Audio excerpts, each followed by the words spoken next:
minutes. I hope it won't make the exchange too abbreviated.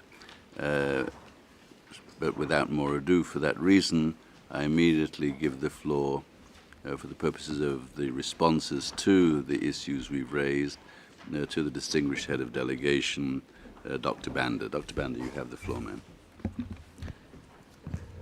Thank you, Honorable Chair and distinguished members of the committee. You agree with me that the list of questions that we have is very long, and it is not very easy to box them and specifically categorize to ask members of my delegation to respond coherently.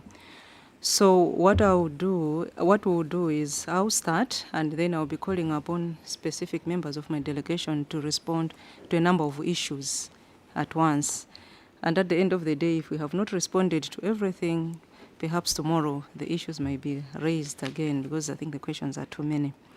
So I'll start by responding to the question about, you will see that it's very not structured. So I'll start by responding to the question of the issue of the death penalty, and only to say that this is an issue that has been on the table for the Malawi government since 2004 when we're doing the constitutional reforms in Malawi. Since that time, government has encouraged debate, and that debate is ongoing. In terms of statistics, in relation to the number of people who have been sentenced to death since 2010, we will provide the statistics later because we don't have them readily at hand. In terms of the reduction of sentences, your committee may wish to note that we are working with the Human Rights Commission as a Ministry of Justice to identify a number of prisoners sentenced to death, and we're waiting for those statistics now to move forward in terms of reduction of the sentences.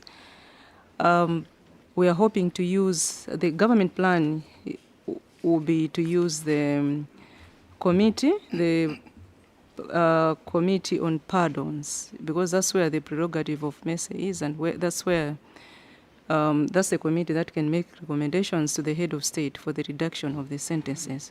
So this is a process that is already ongoing. Depending on the speed that the Human Rights Commission may make in completing the list, we should be able to move forward.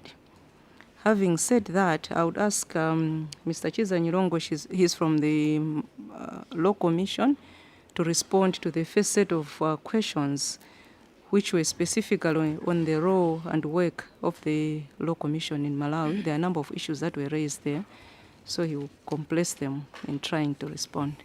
So, Mr. Nyirongo. Thank you, Chair, and thanks to our leader of delegation. In response to the first issues that were raised with respect to the mandate of the Law Commission, I wanted to state that the mandate of the Commission is actually to do law reform on all legislative instruments, including the Constitution itself. And the way we operate is that firstly, we are an advisory body to the state with respect to legislative matters and law reform, and that we will act depending on the submissions we receive, although the statute which establishes us beyond the Constitution also allows us to actually commence legislative reform out of our own volition. So we are basically, being a state institution, we are funded by the state, but we will not always have sufficient funds from the state to conduct law reform. So we do seek funds from time to time to look at how we can actually update, improve, and harmonize legislation. With respect to the process of reviewing the laws to address all inconsistencies depending on the statutes which are inconsistent with the Constitution, it's a progressive and gradual process. We're looking at what submissions are made, we're looking at what priorities we have, and looking at the context within which the reform is actually taking place. So it's not an exercise which we can say we have got a set agenda for. It is a progressive one and a gradual one where we're looking at legislation which has got problems and reviewing it from time to time based on the submissions made and the priorities which we can actually set. Again, all that being understood within the context of the resources which are available.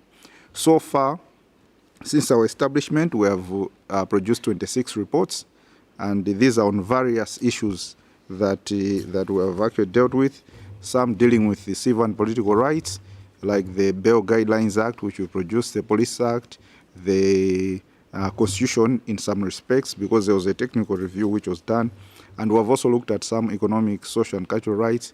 We have also looked at various aspects of legislation, but all this within the context of introducing a human rights culture to the legislation which is proposed. That brings me to the issue of abortion, which was actually raised, and I think this is a matter which, although there is currently a sitting commission that is looking at the laws on abortion, we have got the Gender Equality Act, which was enacted early last year, which has also introduced for the first time the right to sexual and reproductive health.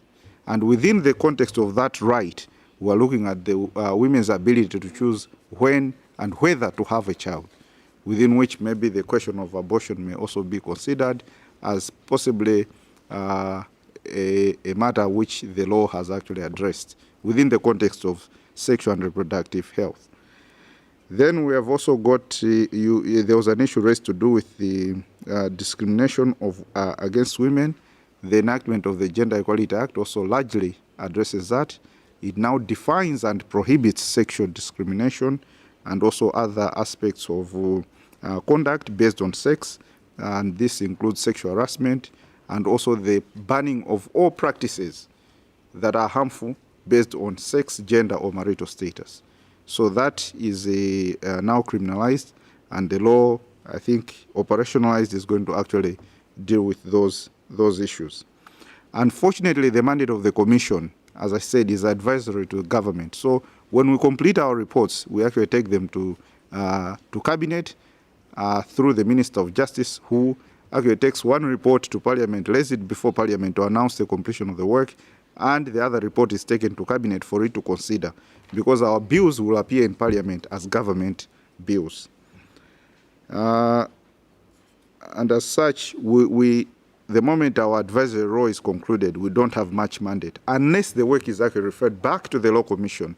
If there's an issue, like in the case of the Marriage Act, the marriage bill, it was actually referred back to the Commission to conduct further investigations, consultations. So if that is the case, then the matter is brought back to us, and we'll be in a position to actually act based on that referral.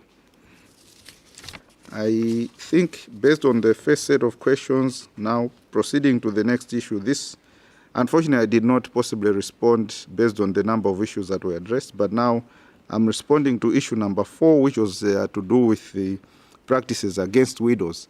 I think in Malawi, we cannot say that these practices against widows are accepted as normal. Because of the education, the awareness which has also happened, I think these practices are generally now frowned upon, because people have realized the challenges which come with these practices and also the violation of rights that are actually involved.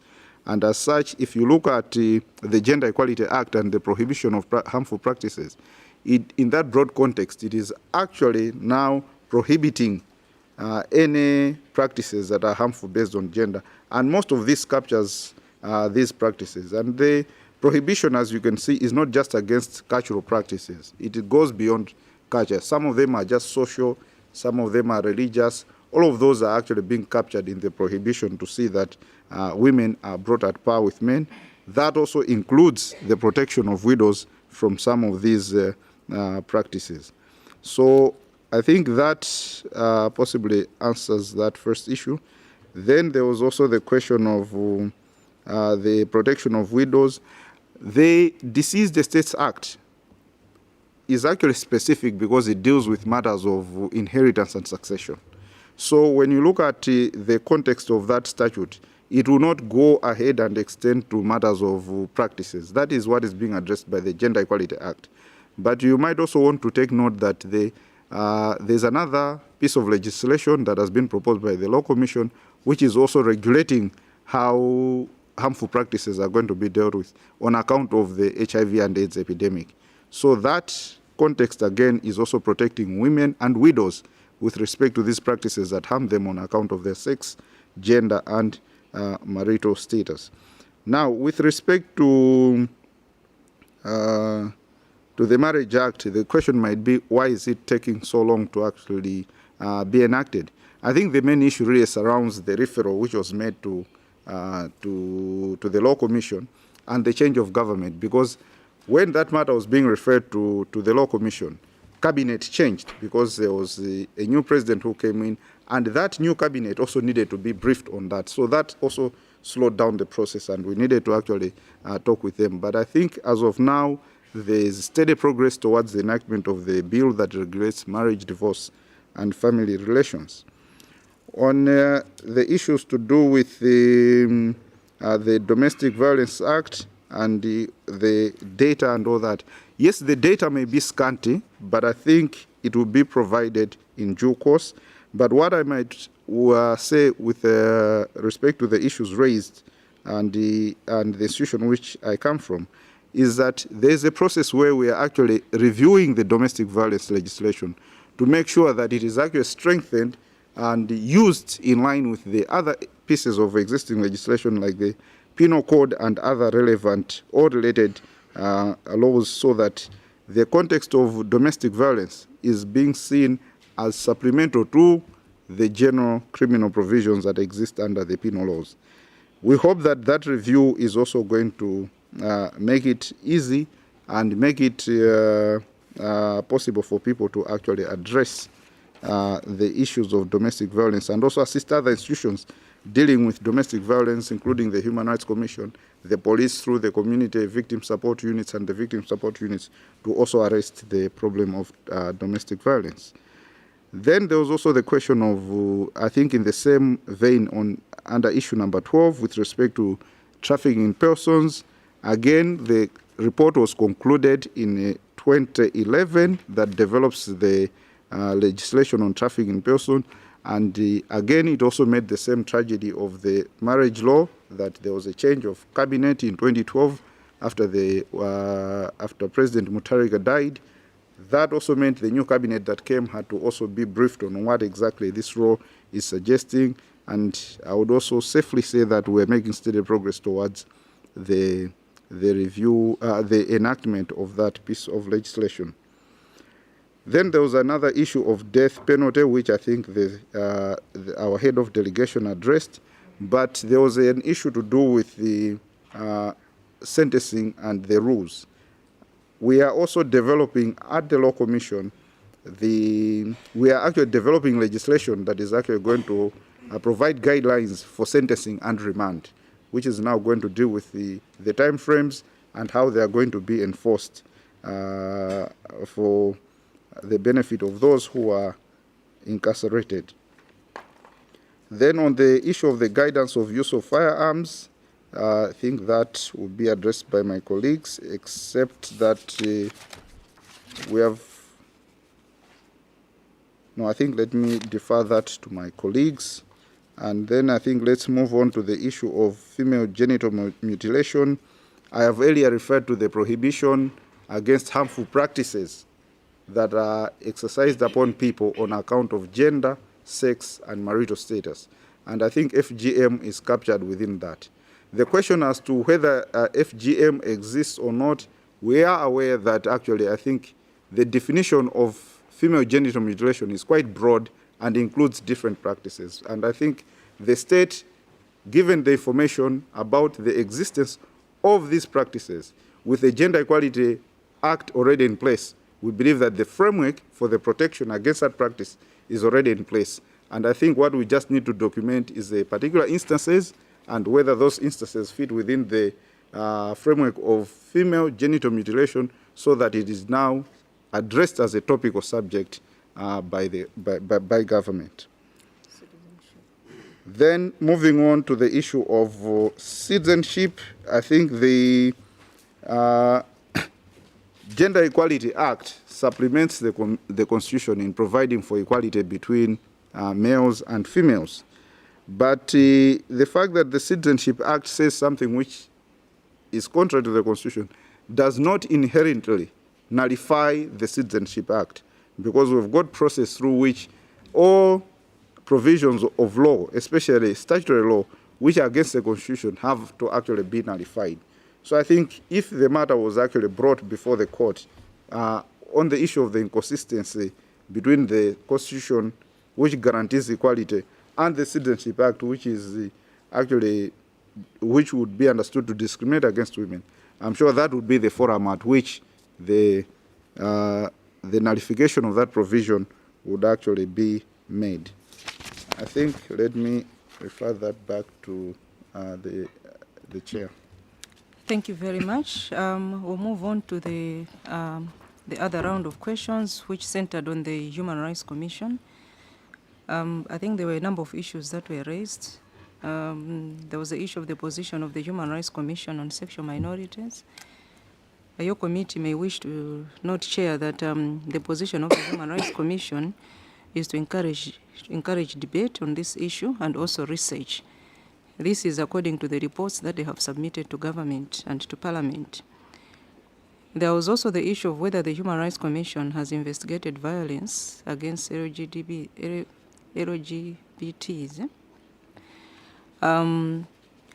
We have not yet received any report on research that the Human Rights Commission has carried out in relation to this category of the vulnerable group. So I think when we go back, we'll just look into this and find out if any research has been done in that area. I think on the Human Rights Commission, there was also the other issue, the other question of whether it would regain its status. I think that was clarified by the chair here, that the status is just in reserve. It hasn't been yet lost. It hasn't been lost. The issue of problem with albinism, treatment of albinism, that matter, I think, has arisen in the context of the HIV/AIDS epidemic in Malawi, where some people think that they provide a cure, but it's something that is being captured under the reforms that are coming out of the Law Commission in terms of how to address those. So that is being taken care of. It's an issue that is emerging. On the other issues concerning the Human Rights Commission, perhaps especially in relation to status, I could mention that we have received proposals for reforms from the Human Rights Commission, which we are working on. I think we had to postpone because there was no parliament. The scheduling of parliament changed because of the elections. So there are proposals, the reforms that we are prioritizing, but we still need to engage with the Human Rights Commission. We've already started doing that. And hopefully we can move forward. But it's something that is already on the table with the Minister of Justice. The Chief Legislative Council is looking at the proposals that were submitted to government from the Human Rights Commission to address the concerns that were addressed by your committee. On the issue of financial human resources and what happens to the recommendations that are made by the Human Rights Commission, and the other issues, I think concerning the Inspectorate of Prisons, I would defer to Honorable Shizumira, Ombudsman, to respond to the issues.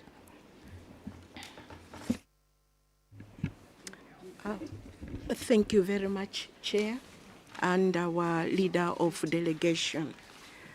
As far as funding of MHRC is concerned, I am glad to report that the funding has improved tremendously from 38 million kwacha in the financial year of 2011 to 12 to 110 million during this financial year. But what the committee needs to know is that the issue of meager funding has been across the board in Malawi. All public institutions and government had very little funding, especially during the past 2 years.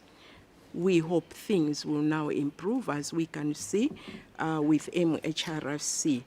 However, having said that the funding has improved for MHRC, there are still challenges. that the Human Rights Commission is facing. And most of these challenges are making the Commission not to meet all its operational needs. I now come to the issue of the Prison Inspectorate. The visits are not only one visit. I am aware that recently the inspectorate, the Prison Inspectorate, did visit all the prisons in Malawi, in the southern region. And this inspectorate is chaired by a judge of the High Court. In addition to this, the committee may be glad to hear that the visits of this inspectorate are actually complemented by the visits by Malawi Human Rights Commission, which does undertake several visits to the prisons. Thank you.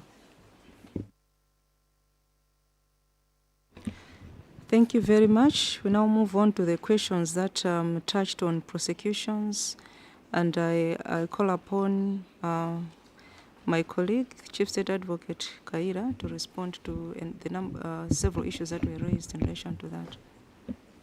Thank you so much, Chair. Thank you, Solicitor General.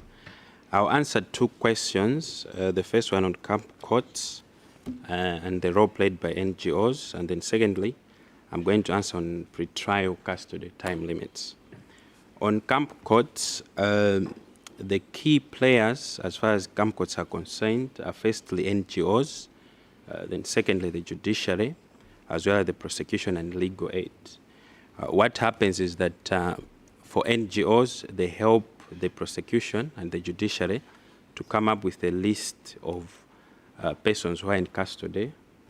Maybe their cases are being delayed or they have not been attended to for a long time.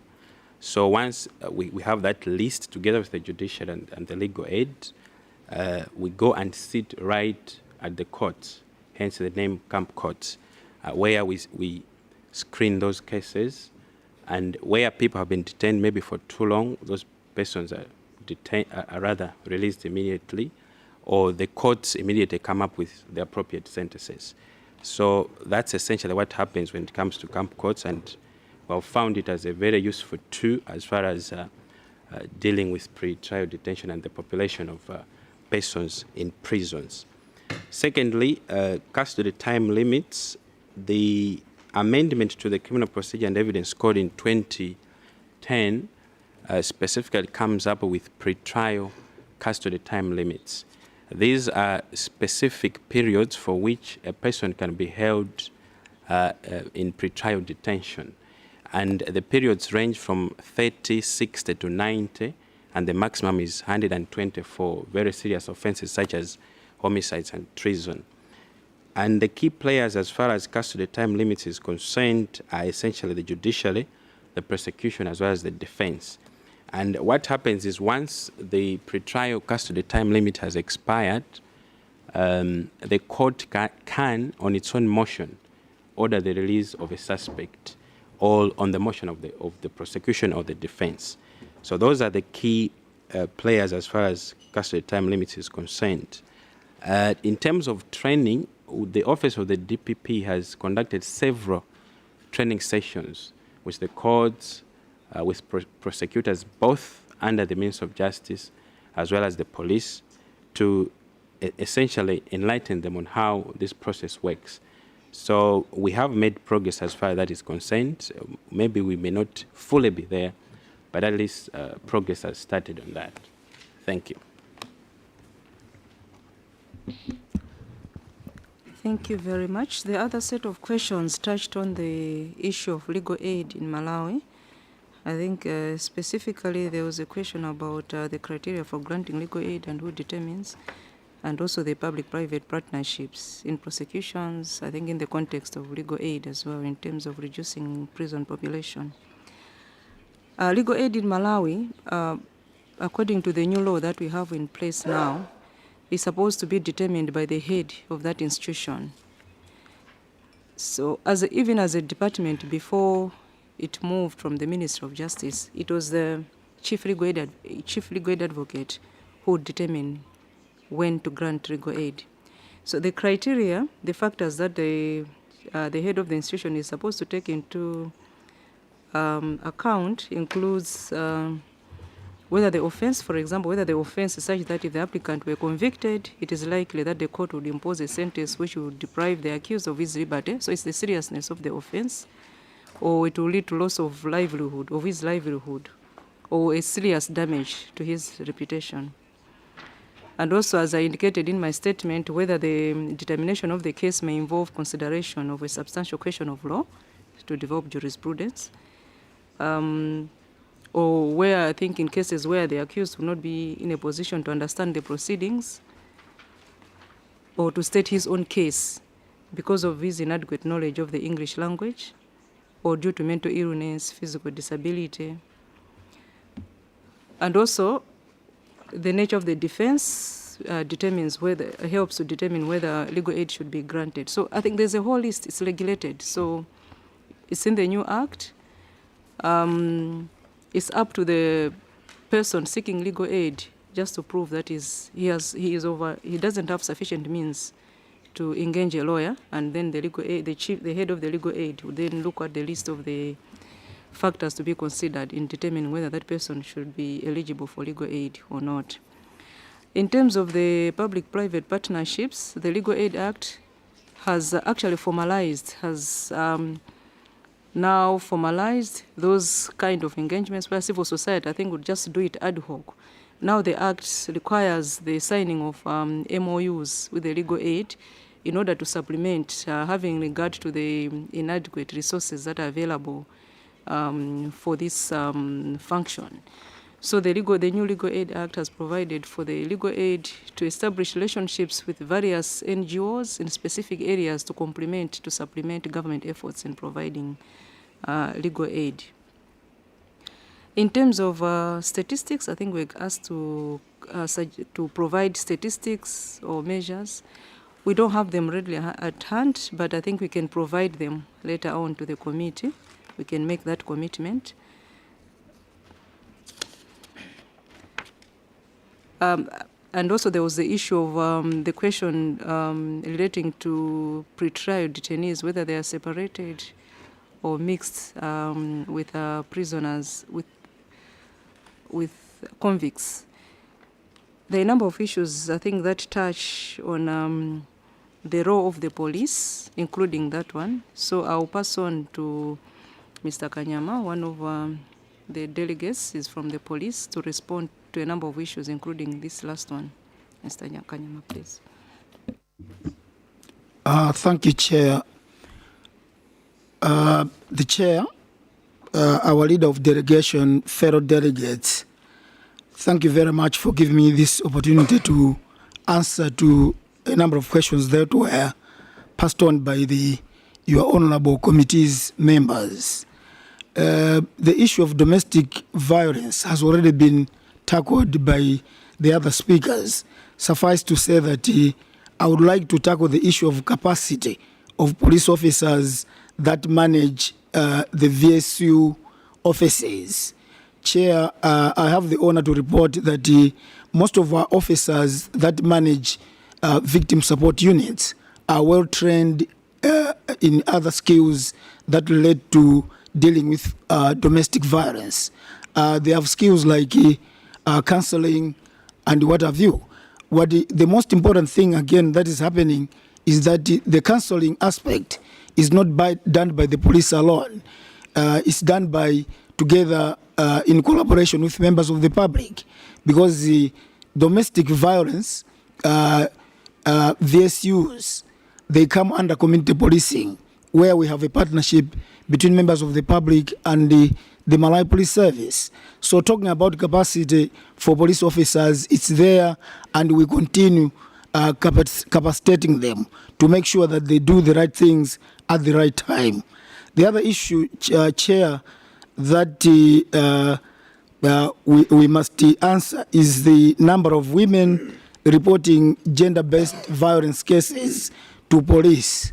As said by my fellow speakers, we don't have the statistics right now, but as said by our leader of delegation, we'll be able to send them to you for record purposes. Chair, let me also answer the issue of whether the Malawi Police Service has specific instructions or clear instructions on the use of firearms. Chair, let me point out here and put it on record that sometimes because of what happens, depending on situations, the Malawi Police Service has been viewed as a trigger-happy police service, which is not the case. You know, in security, it's situational. What we are saying here is that the Malawi Police Service is guided by the Police Act in terms of use of firearms. The Police Act clearly stipulates when to use a firearm and how to use a firearm. That's what the law guides us. So what we are saying is if there are police officers that have been found on the wrong side of the law without following the dictates of the Police Act, officers have ended up facing the law because they are in conflict with the law. So all I'm saying is that the Malawi Police Service is mandated to protect lives of Malawians and their human rights. Additionally, we are also mandated to protect other international covenants that we are sitting here for. So, Chair, indeed, the Malawi Police Service has specific instructions guided by the Police Act. I just wanted to make a clarification on that one. Chair, allow me to answer another question pertaining to the 20 July 2011 demonstrations, where unfortunately we lost a number of lives. The Malawi Police Service regrets this, and it's not in our nature to let such things happen, because our duty, like I said earlier on, is to protect people's life and not to destroy life. And that we have learned a lesson through this incident where we lost close to 19 or 20 people. And let me inform your Honorable Committee Chair that after the incident was done, all of us are aware, Chair, that there was a commission of inquiry instituted by government where it produced its findings, where they faulted the police, but at the same time, they took into consideration the fact that the Malawi police then was ill-equipped. People have talked about lack of funding, insufficient, inadequate resources. These are some of the areas that affected us. So in this regard, after the findings of the Commission of Inquiry, the police were mandated to investigate and arrest those responsible. Honorable Chair, I would like to report to your Honorable Committee that 6 police officers of various ranks were arrested and interdicted from duty pending court. As I'm talking now, Chair, these people are still on interdiction, and the case files in respect of these suspects have been returned to police to clear certain gray areas of investigations. And it is our prayer that the government will provide the necessary resources so that we carry out thorough investigations and bring those responsible to justice. Talking about training of police personnel, Chair, government realizing the importance of us providing quality security services to the people, the Malawi government lobbied for support. So we saw the Irish people coming in to support us in terms of training us in the areas of public order management. To this effect, Chair, I have the pleasure to report that at least that kind of approach has taken us to another level, so that as evidenced by other speakers, the issue here is about providing direction, providing security in terms of assemblies and other processions without necessarily depriving Malawians of their rights. So, Chair, the other thing that I want to report on or to respond on is the issue of lay visitors committee. Chair, the Lay Visitors Committee was instituted through the direction of the Police Act. There was need for us to have this kind of program, the Lay Visitors Committee, because there were a lot of bad conditions in our police cells, lack of police space, police cells, where we are looking at the issue of separating female suspects, male suspects, as well as juveniles. So our cells are limited. We need to follow the dictates of the law by separating these people. As a result, you find that we are in a situation where we arrest a female, but the cells are full with male suspects. We end up detaining the female in the corridors of the police station, which is very unfortunate. So we are hopeful that the government has actually indicated willingness and the political will to address these issues. But the issue at hand here about the Lay Visitors Committee is doing a fine job, and we are happy because they are providing checks and balances. They visit the cells without a notice. They check on the conditions of the cells, the health and condition of the suspects in cell, the issue of separating female, male, and juveniles in our cells, and then at the end of the day, they report to the officer in charge, later on report to the commissioner. That's what happens. Now it's up to the commissioner of that region, police commissioner, that's what I'm referring to take action on the areas that they have pointed out. If it is beyond the scope of the commissioner to address the issues raised by the Lay Visitors Committee, then the government is asked to intervene so that we make sure that our cells are made conducive to the suspects that we bring in. Chair, coming this far, let me thank you once again for giving me this opportunity to respond. Thank you, Chair. Thank you very much. I think we have almost exhausted all the issues that were raised. But I thought it would be remiss of me not to comment on one of the issues that is of particular interest to your committee, that of the appointment of human rights commissioners. I know I responded very broadly, but I thought perhaps maybe I should mention that it's one of the areas that have been recommended for reforms, and it's an area that is under consideration by government. I think the proposals are to change the approach that we have at the moment and adopt a different approach that ensures, that insulates, I think, the commission and ensures complete independence of some sort, though it's still a government agency. So that one is being looked into. I thought I should mention that. Having said that, Chair, I think my delegation has responded to most of the issues that were raised in the limited time that we were given. And we thank you for giving us the opportunity to engage with the committee today, and hope that tomorrow will also be another productive day in terms of the engagement and the issues that are going to arise from the responses that we submitted to your committee. Thank you. Thank you very much, Dr. Banda. Colleagues seeking the floor for follow-up? Ms. Majudina first. Thank you, Chair. I would like to thank the distinguished delegation for the responses and clarifications they've given us so far. And I'm very happy to hear that there's a willingness to provide us with data, as was said, in due course, especially to do with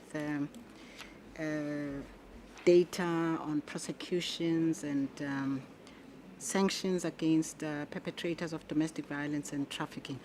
But I still would like to reiterate some questions are raised with regard to people who engage in illegal practices, such as video cleansing and so on. We asked in the issue, what steps are being taken to ensure that perpetrators are brought to book? and I don't think that's been answered. Also, the question here was, have there been any cases that have appeared before courts? Because I don't see this information anywhere. I've tried to look for it everywhere. Even NGOs haven't been able to provide that. Now, with regard to domestic violence, again, I have just a couple of things that I would like to ask, even though most of the responses have been reassuring.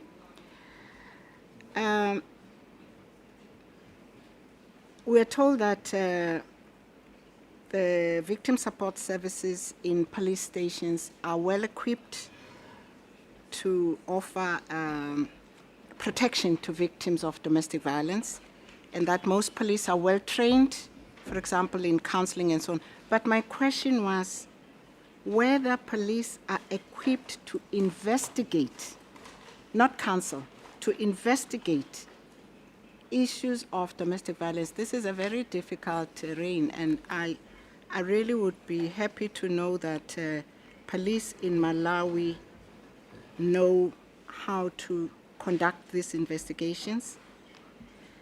I also asked what obstacles women face when they report to the police. Now, evidence from elsewhere shows that women most often are re-victimized when they go to police services for help for, domestic violence. And it is the police themselves who rape and abuse women. I just want to know whether this is the case in Malawi. This is a normal finding that we get from many, many countries. Now, on trafficking, again, I welcome the news that there are reasons for delays in the passing of the Anti-Trafficking Act, but I still do not have a clear indication of how many counseling and assistance centers there are for trafficked women, especially to provide long-term care.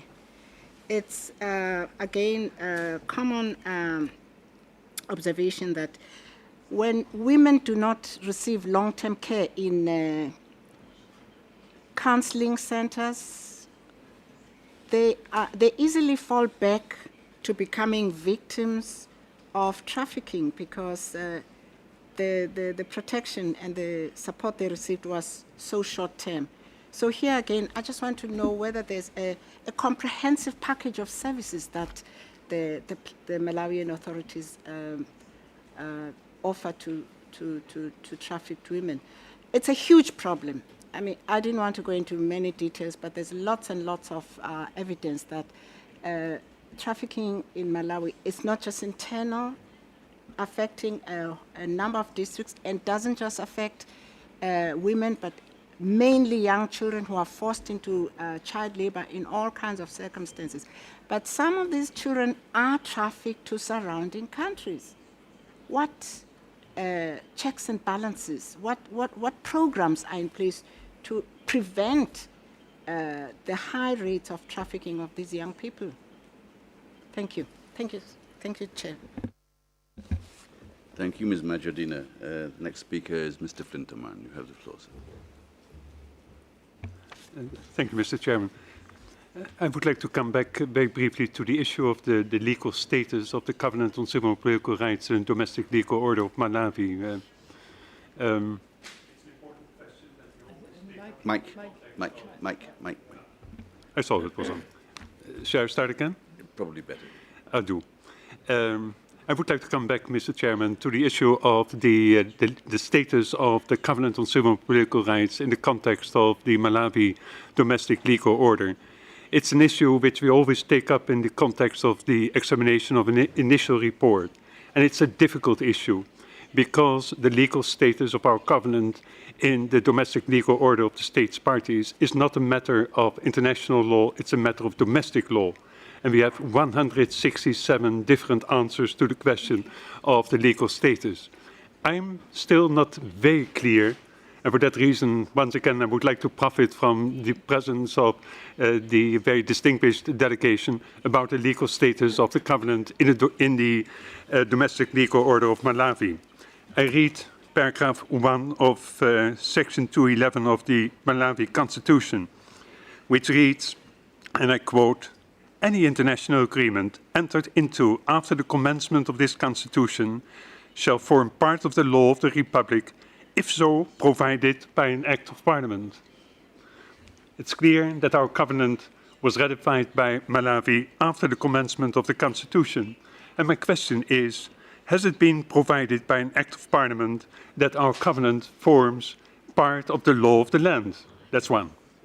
Secondly, if there is no such Act of Parliament, could it be seen that the Bill of Rights contained in the Malawi Constitution is the form of domestication of the Covenant on Civil and Political Rights in the domestic legal order of Malawi? That's the second possibility. But I've had a look at the Bill of Rights in the Malawi Constitution. It doesn't certainly cover all the rights which are covered by the covenant. So my question would be further, are there any other laws by which the Covenant on Civil and Political Rights has been domesticated into the national legal order of Malawi? And fourth, in this relation, if the covenant has been domesticated in one way or another, if the covenant could be seen as the national law of Malawi, that means it will be interpreted as national law.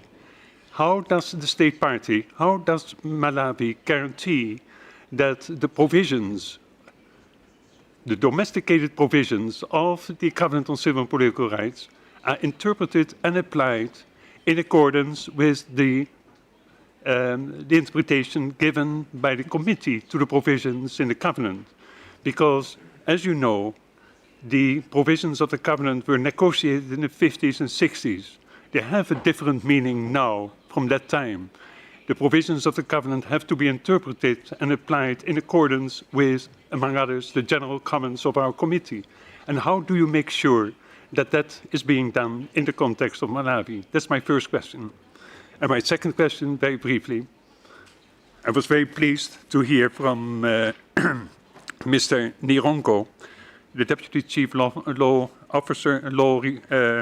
Reform Officer, about the priority given to the issue of abortion. But he, I think, emphasized that the powers and the mandate of the Law Reform Commission are limited. It's an advisory body.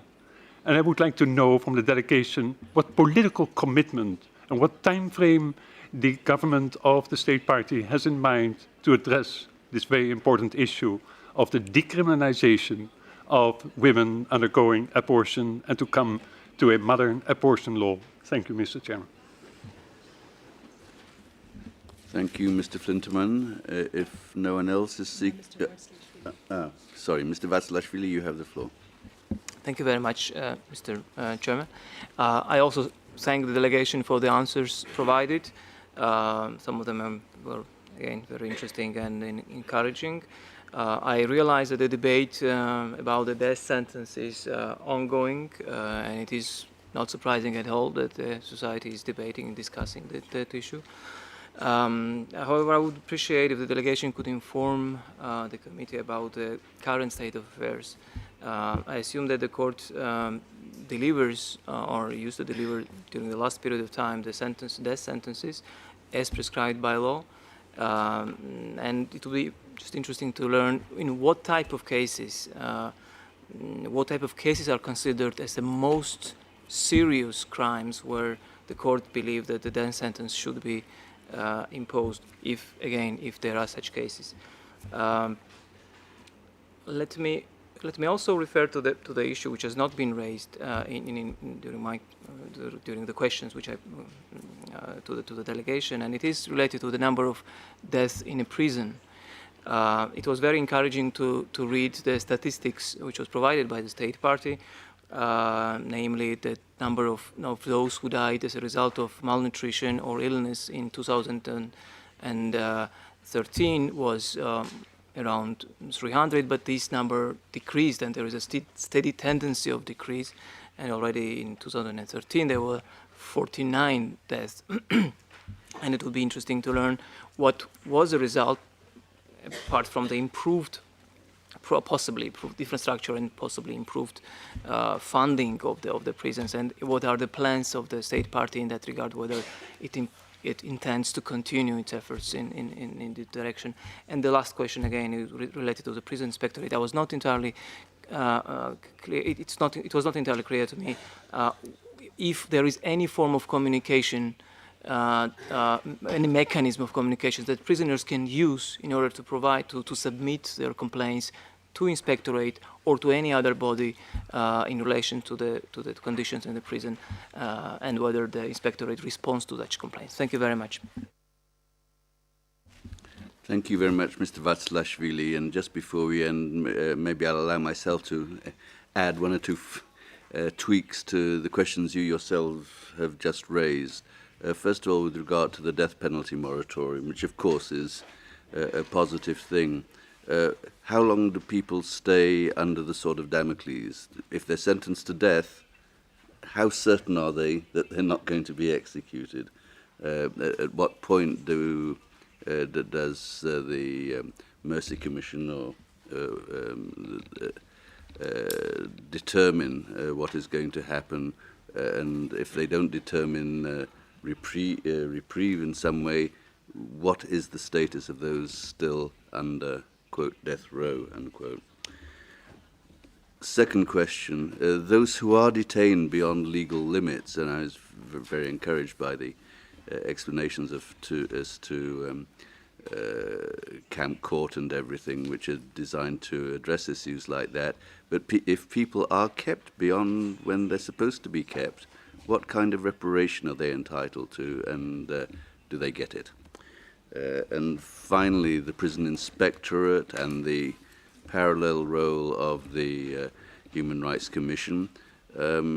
We've heard what happens to, by way of follow-up when lay visitors report, from the very clear explanation from Inspector Kanyama. But what happens to the reports of the inspectorate? What happens to the reports of the Human Rights Commission after they've visited prison? What reports are there? To whom are they submitted? Does any of this get into the public domain? What kind of accountability do they themselves have in the public domain? Now it's 6 o'clock. Those are questions that